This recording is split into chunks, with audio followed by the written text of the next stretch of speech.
जब 90 में पहली बार मुख्यमंत्री बने थे लालू प्रसाद यादव, तो कहा गया था कि 3-4 महीने वो अपने भाई के सर्वेंट क्वार्टर में ही रहते थे वेटनरी कॉलेज में।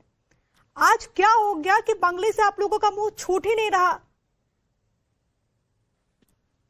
देखिए, सवाल यह राजनीतिक प्रतिशोध का है, क्योंकि जो बिहार की जनता की समस्या है, जब सरकार बनी तो प्रमुख रूप से बिहार की समस्याओं पर को ध्यान में रखते हुए उन समस्याओं पर ध्यान देना चाहिए जो आज बेरोजगारी की समस्या है, पलायन की समस्या है, तमाम तरह के बाढ़ आने वाले समय में भी बाढ़ पीड़ित लोग 83% लोग जो बाढ़ से पीड़ित रहेंगे उनकी समस्या है। लेकिन यह राजनीतिक प्रतिशोध लिया जा रहा है और सिर्फ इसलिए लिया जा रहा है कि चीफ मिनिस्टर आवास के उस रोड पर उनका घर है, आवास है, और वहां हजारों लाखों लोग डेली प्रतिदिन आता है उनसे मुलाकात करने के लिए। ये आंखों में खटक रहा है। तो बिहार की तमाम समस्याओं को नजरअंदाज करके सिर्फ और सिर्फ अब वहां के जो सूबे के मुख्यमंत्री हैं उनका ध्यान उन्हीं पर है। कोई भी सरकारी आवंटित हुआ अगर आवास, तो आजीवन आपका हो जाएगा। कोई ठप्पा तो नहीं लगाना कि पूरी जिंदगी आप ही रहेंगे उस पर? नहीं, सवाल आजीवन का नहीं है। सवाल है कि क्यों ऐसे राजनीतिक प्रतिशोध लिया जा रहा है, क्या कारण है?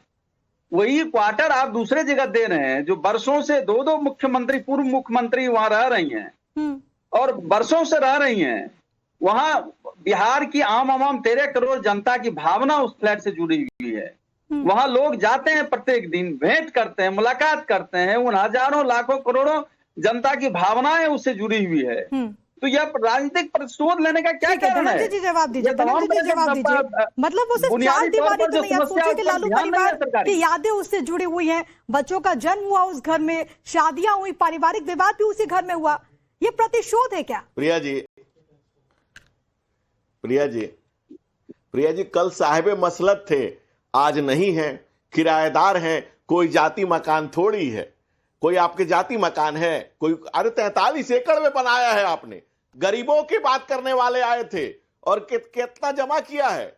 जमहूरियत में जनता की बात करने आए थे और जज्बात देखिए कि हमारा मकान से जुड़ा हुआ है। अरे भाई, वसुधैव का नेता कौन हुआ, न धर्प नेता कौन हुआ, अतुलतीय नेता कौन हुआ, जिसने न कभी आराम किया, विघ्नों में रहकर काम किया। हम कबीर परंपरा कहें जी कि तीन धर दीनी चदरिया, ये शरीर को भी छोड़ने की बात करते हैं। ददीची कहते हैं ध्यान के बिहार से, छपरा जिले से लालू जी आते हैं, मैं भी वहीं से आता हूं।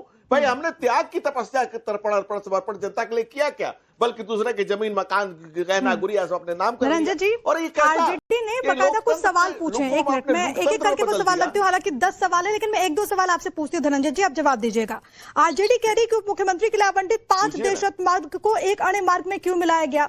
दूसरा, उन्होंने कहा कि बीजेपी के राष्ट्रीय अध्यक्ष नितिन नवीन से 3 टेलर रोड का जो आवास है वो क्यों नहीं खाली कराया गया? तीसरा, वो कह रहे कि तरैया के विधायक जनक सिंह को मंत्री का आवास 28/10 हार्डिंग रोड क्यों दिया गया है? मतलब आप अगर नियम बनाते हैं तो दोनों तरफ के लिए होगा ना, एक तरफा क्यों? नहीं, एक मिनट समझिए। जब बूढ़ा बंश कबीर का जो जन्मा पुत्र कमाल, इनके कमाल के पुत्र हुए जिन्होंने 5 देशरथ मार्ग खाली करने से मना किया और उसके लिए कोर्ट में गए। कोर्ट से हाई कोर्ट ने कहा कि कोई भी बंगला आजीवन नहीं दिया जा सकता है और हाई कोर्ट के आदेश से उनका बंगला खाली कराया गया। अब ये पूर्व मुख्यमंत्रियों को देने का कल्चर समाप्त हो गया है। उनका जो स्ट्रेचर है उस हिसाब से उनको 37 हार्डिंग रोड आवंटित कर दिया गया है। अब जो सरकार आपको दे रही उसमें रहिए। क्या दादागिरी है, क्या गुंडागर्दी है, कैसी व्यवस्था है आपका? आपने समझ रखा है बिहार को अपनी जागीर समझ रखा है, बहुत ही समझ रखा है आपने कि हम जिस मकान में खुदा यही गाड़ेंगे कुछ भी और नियम से। तेरे कोट जनता ने आपको लुटेरा करके आपसे बिहार ने मुक्ति पाई कि बाप रे, तुम्हें मालूम है तुम्हारे बारे में क्या कहते हैं लोग? अरे दोनों कान हाथ से कान बंद करते हैं जब नाम सुनते हैं लालू राबड़ी का। लोग थोड़ी गरिमा का ख्याल रखेंगे प्लीज। लोगों ने कहा कि लुटेरे हैं ये लोग। ठीक है सुनील कुमार सिंह जी, हालांकि उन्होंने सवाल का जवाब नहीं दिया, लेकिन सुनील जी, आरजेडी लगातार ये बात कह रही है कि भाई अगर आप कोई नियम बनाते हैं तो वो तो दोनों तरफ के लिए होगा ना। अब नीतीश कुमार भी रह रहे हैं, उनको किस हिसाब से जो 7 सर्कुलर रोड है वो किस हिसाब से आवंटित किया गया है, वो वहां पर क्यों रह रहे हैं? ये राष्ट्रीय जनता दल ने सवाल पूछा है, क्या जवाब देंगे आप?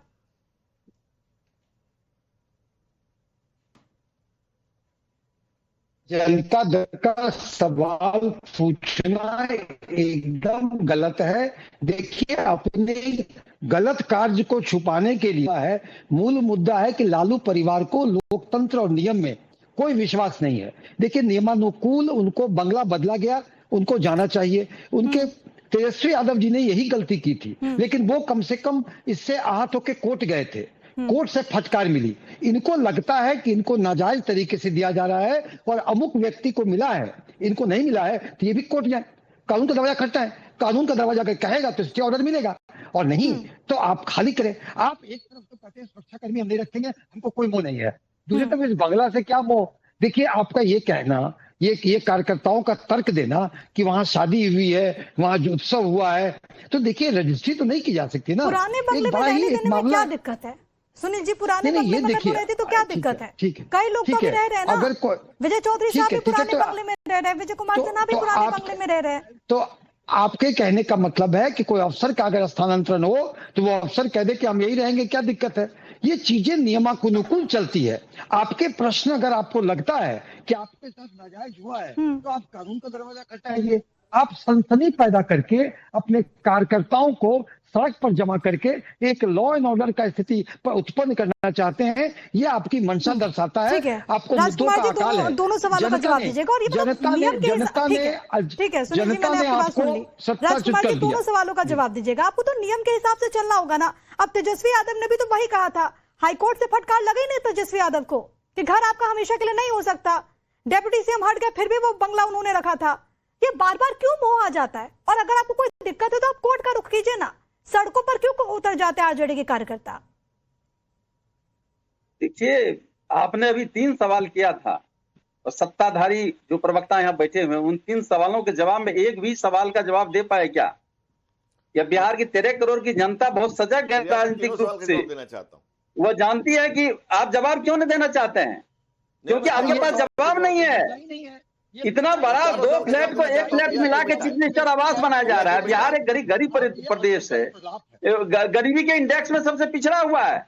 बिहार की जनता का प्लान कैसे रुकेगा, इस पर ध्यान नहीं है। तो अपना फ्लैट तो बड़ा कर रहे हैं, दूसरे जो बरसों से रह रहे हैं उसको खाली करवाया जा रहा है। उस खाली करवाने में क्या है? जो टाइप यहाँ मिला हुआ है, जो फ्लैट, वही फ्लैट तो स्थानांतरित किया गया। क्यों किया जा रहा है?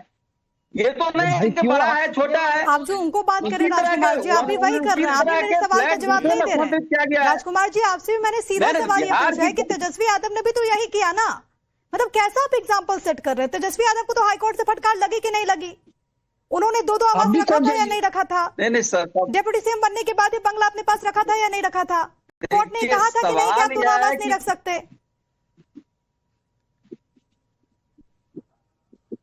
नहीं, सवाल है कि बिहार की 13 करोड़ जनता की भावना उस फ्लैट से जुड़ी हुई है। शेयर करते हैं, उन चिंताओं को व्यक्त करते हैं, अपने लीडर से मिलते हैं, तो क्यों खाली करवाया जा रहा है? क्या बिहार के तमाम तरह के मुद्दे में सिर्फ यही एक मुद्दा बचा है? गरीबी कैसे दूर होगी, प्लान कैसे रुकेगा, बाढ़ की समस्या जब भी आ रही है उस पर विचार विमर्श करना चाहिए। प्रत्येक दिन आप देखते हैं कि कानून व्यवस्था के अपराध में बिहार दूसरे स्थान पर है। ये तमाम समस्याओं को सरकार आपकी बात मैंने सुन ली, लेकिन जरा हमारे दर्शकों को आप ये समझाइए कि अगर राबड़ी देवी उसी आवास में रह रही हैं तो कैसे विपक्ष की आवाज मजबूत हो जाएगी? जरा समझाइए। जो आप कह रहे हैं ना कि गरीबी का मुद्दा है, बिहार में गरीबी इंडेक्स में बिहार इतना पीछे है, मतलब इसको क्या फर्क पड़ने वाला है कि राबड़ी देवी किस आवास में रह रही है?